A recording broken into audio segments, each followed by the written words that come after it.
I'm Dusty Griffin, and my companion Phil McKnight and I are both on the board of Williamstown Rural Lands Foundation.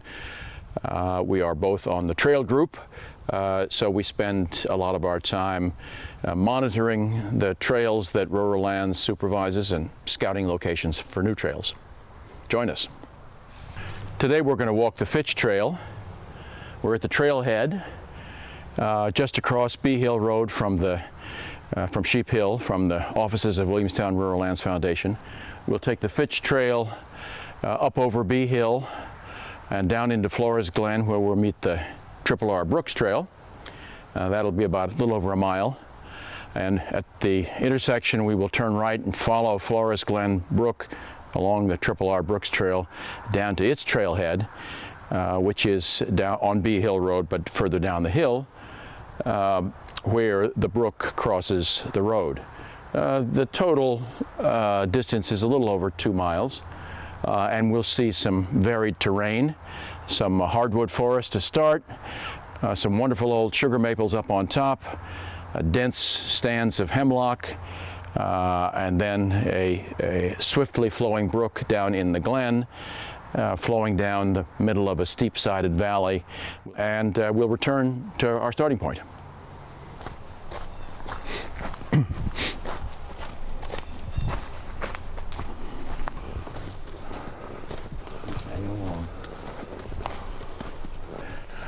What do we got? This little fella?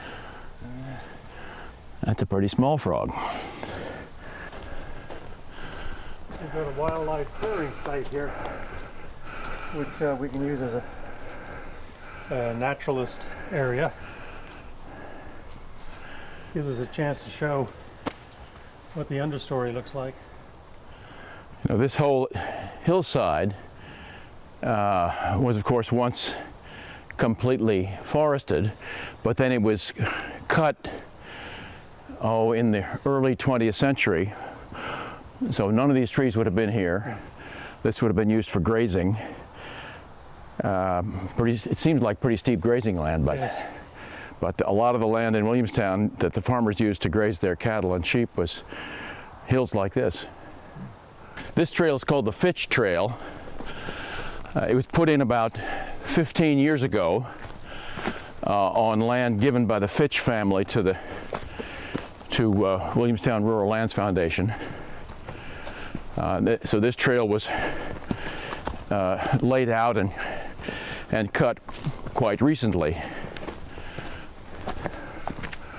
This is one of the steepest sections of the trail. And you can see here that we'll use almost any spot to put a flag. Although this trail is well marked with the Rural Lands square symbol that was nailed to the trees. This is numbered site number 2, natural thinning. So it would be the opportunity for the forest to thin itself out. These are northern hardwoods, mostly black birch, white ash, red oak, beech, hemlock, and a couple sugar maples. All hardwoods that as these trees die, then they will obviously fall down, and newer, younger trees will have more opportunity to reach sunlight. So it is the nature's way of thinning itself out.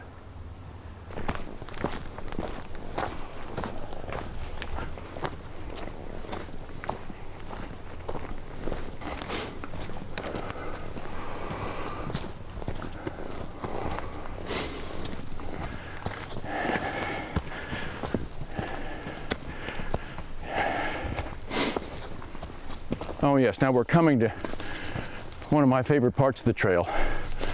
Look up on the ridge there. You see that line of stones? That's an old stone wall.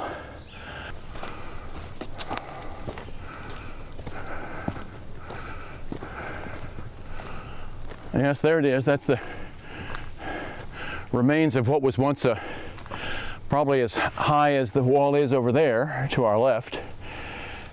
Separating two pieces of property. It's just amazing to think of the work that went into piling up digging stones out of the hillside and piling them up like this to create a property line. But it's a very, very concrete reminder that there were people here before us long time ago using this hillside for agricultural purposes, sweating, laboring from morning to night, until they all finally said, this is too hard. And when they discovered there was much better farmland to the west, which in those days meant western New York State or Ohio. I'm talking about back around the time when the Erie Canal was opened. The people who tried to farm this land and built these stone walls, many of them, starting about 1830, gave up and moved west. And this land, which was still farmed in the 19th century and into the 20th century, but not as intensively. Yeah, they must have been absolutely delighted to see the flat lands of the Midwest without these mountains. If you look at old photographs or old drawings of Williamstown from the middle of the 19th century, and you look up at the hills all around the town, you don't see what you see today, which is the tree line coming down virtually to the valley floor. You saw pastures more than halfway up the mountains all around, because that land was usable for grazing. Now here we're already into a different kind of forest. If you look, it's darker, and if you look around, these trees are all now, these are not hardwoods, these are hemlocks, and we're moving over to the north face of this hill. We're really on a ridge that runs from well, let's see how to put it. Runs from the bottom of, at the bottom, it's where West Street, West Main Street and Route 7 or Cold Spring Road are pretty close together. It's a gentle ridge that goes all the way up to Bee Hill. And the northern side of that ridge is heavily covered with hemlocks, and we're just getting into them right now. And a characteristic of the hemlock stand is very, very little, if any, undergrowth. They just shade out anything else that could possibly try to make a living here. This is typical in the woods too. This fence was designed for sheep. You can tell by the size of the opening. A sheep cannot fit through it, a rabbit could. The local name for it is Page wire. I think that the Page company must have made that fence, and you can see sheep fence like this in the woods all around Williamstown in some of the outer trails, left over from the days when this was used as grazing land. And I mentioned there's very little undergrowth in a hemlock stand. There's the first piece of green we've seen. Yeah.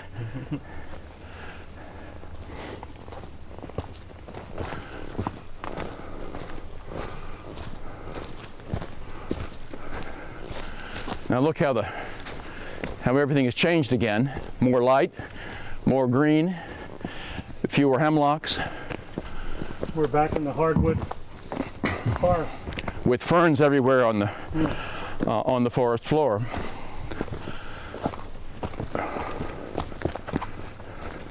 This is another characteristic of trail maintenance.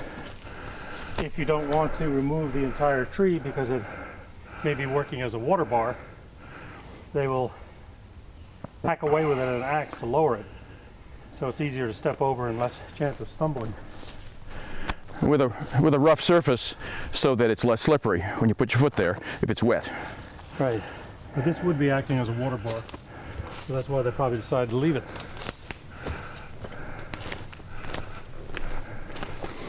And here we're coming to the first of many big old maple trees.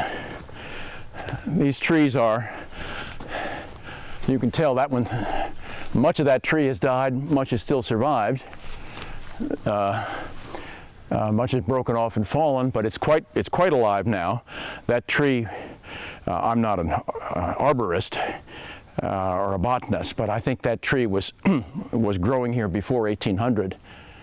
And we're going to see in just a minute a whole circle of those trees. There's another one right behind you, a big tree, even bigger. More of it's still there. we are quite close to the top of what the maps will show you is the true B Hill.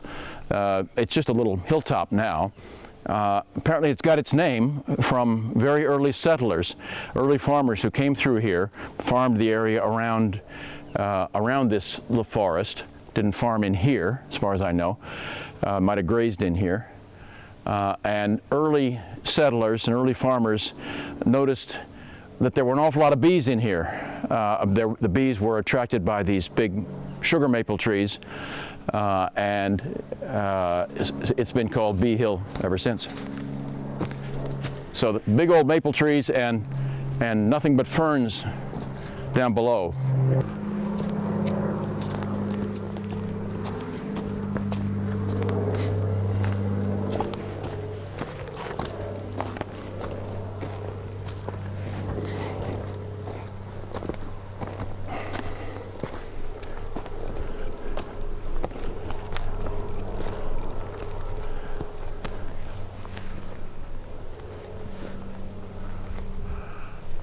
This is about the last of them, in this immediate area, and as you look further up, it's much younger trees, again with nothing but ferns below.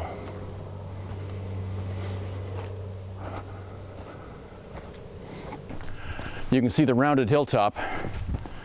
That's Bee Hill. We'll be on top of it in just a few seconds.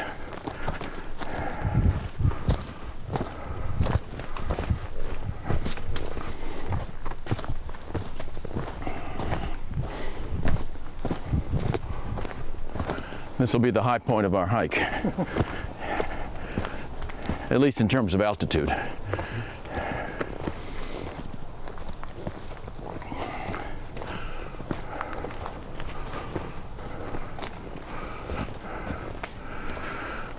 So you can see the top of this hill is, you look around, the land falls off on all sides. If we look in that direction, roughly east, you see trees everywhere, but 100 years ago, these trees would not have been there. You would have seen downtown Williamstown from here. It was one of the ways to climb up on the hilltops and look back down at the town. We're coming down off of Bee Hill, and we're getting ready to make a right turn to go down, continue on the Fitch Trail down to the Brooks Trail, and we should see another pair of blazes to indicate that the trail turns. Sometimes those blazes fall off the trees, but no, here's one. Trail turns right here. We'll be turning right for a longer trail going down into Flores Glen, where we'll pick up the Brooks Trail. But this is a nice alternative.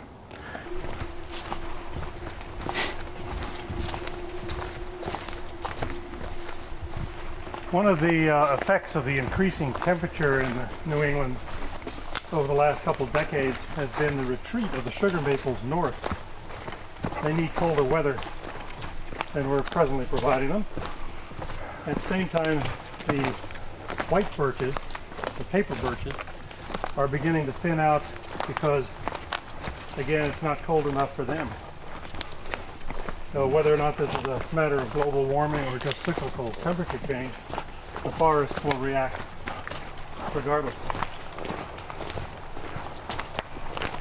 Now you can see where it's getting darker, and if you look around, the trees are mixed. A lot of hardwoods on the left, a lot of hemlocks on the right, and soon it's going to be largely hemlocks.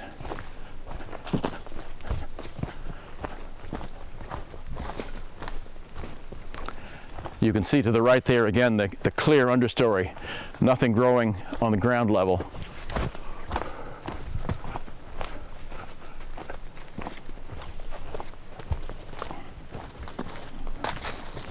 Hemlocks were of interest to early settlers, not because you could cut them down for timber, but because And you could peel the bark off and extract tannin from the bark, and tannin was used in the tanning process to soften animal hides to make leather.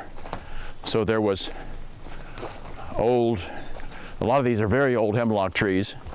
Many others would have been cut down in order to harvest the bark. I've heard estimates that there are on this stand of hemlocks on the north side of, the south side, the north-facing side of Flores Glen, there are again some hemlocks that are more than 200 years old.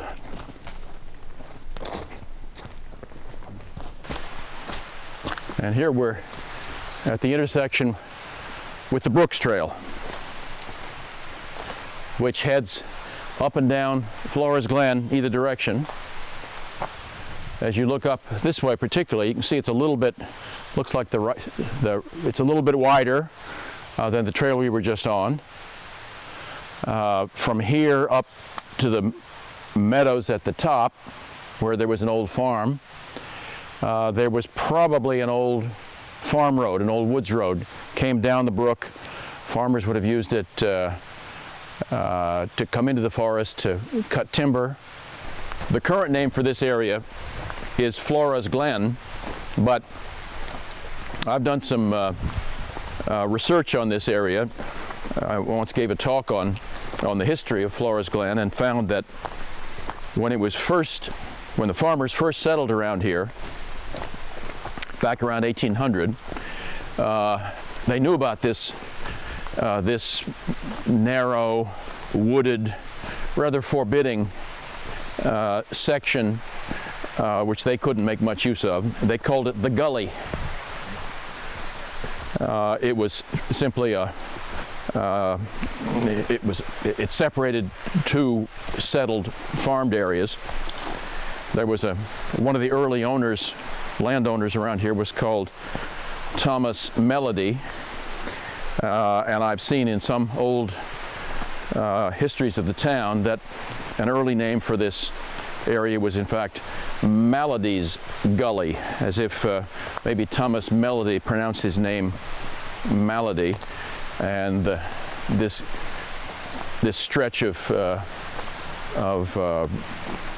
the brook flowing through this steep-sided valley was called after him. It didn't become called Flores Glen until about the 1860s. I was going to say that the name Flores Glen appears starting in about the 1860s. I suspect it was named by, I haven't got crystal clear proof on this, but I suspect it was named by a Williams professor who led an outing club of those days. The flora, I suspect, comes either from the Roman goddess of flowers, Flora, because this fellow, Albert Hopkins, was a botanist and was very interested in the wildflowers to be found in here. There's also another possibility is Flora McIver, who was a famous character in a Walter Scott novel back in the days when everybody read Walter Scott. In the novel Waverly, the heroine Flora McIver takes Waverly into a wooded glen that looks, if you read the description in the Scott novel, looks sort of like this. We are now, by the way, climbing up the hillside. You can see below us the original trail went right down to the brook, or I should say right beside the brook. The original trail is now filled with logs to deter hikers from going there. It got so close to the brook that the trail got washed away, so this bypass was put in some years ago. So we will climb steeply up the hillside and then steeply down the other side.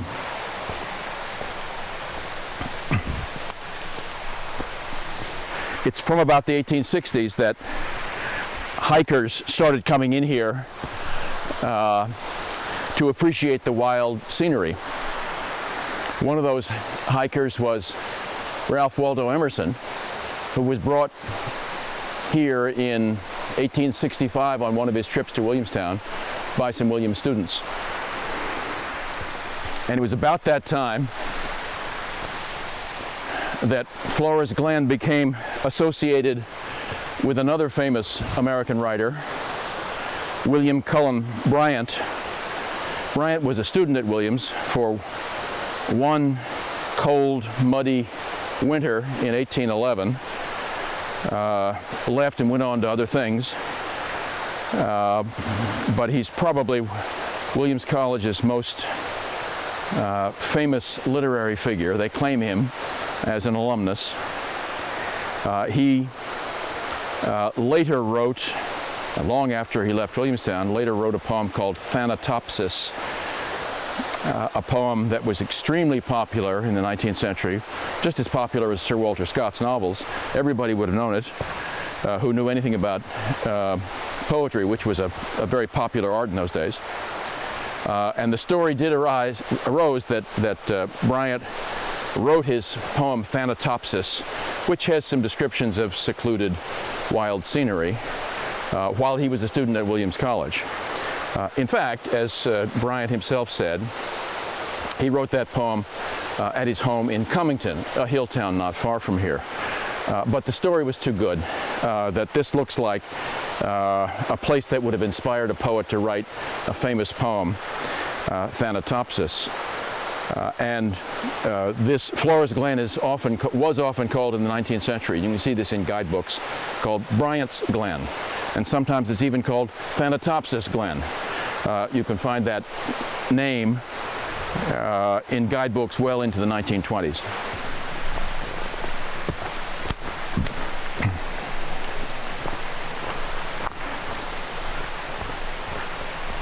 We're now steeply descending to the brook again.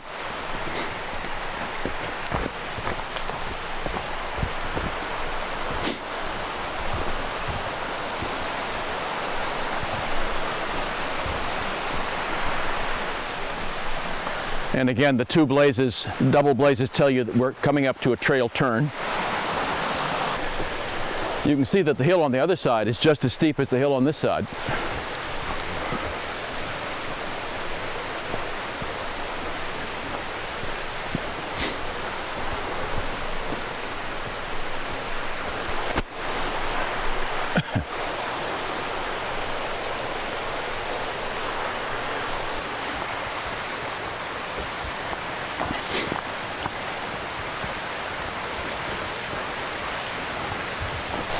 This trail is called the Brooks Trail after RRR Brooks, who was dean of Williams College back in the 50s. He lived down at the bottom of the glen.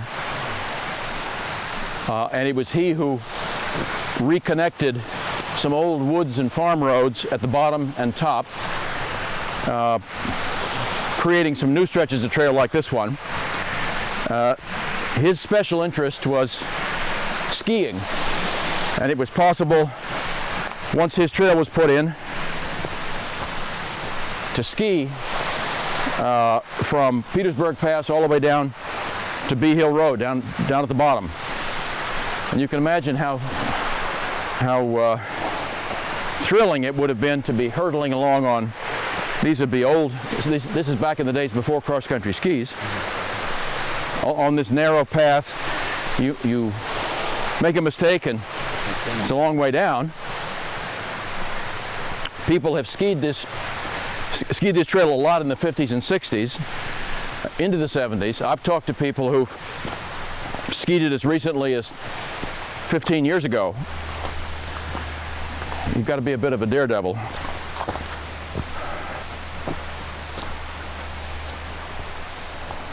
Now here you can tell, looking ahead, the trail we're walking on seems to open up a little bit. It's a little wider.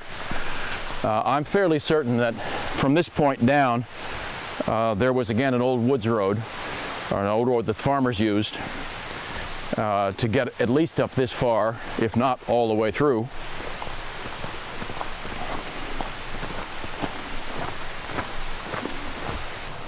Here, by the way, is another trail intersection.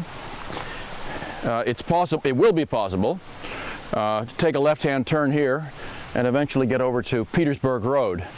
Phil and I, in fact, have been scouting a trail up in those woods, which would go north from here to Petersburg Road and ultimately maybe to Hopkins Forest.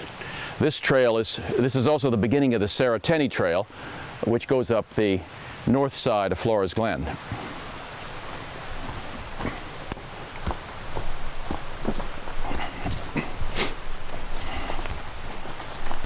This, Aaron, is typical of the appreciation that Rural Lands and the Williams Outing Club has for the landowners that allow us to cross their property. And here we're saying thank you and asking the users of the trail to respect private property and stay on the trail. And here is Bee Hill Road.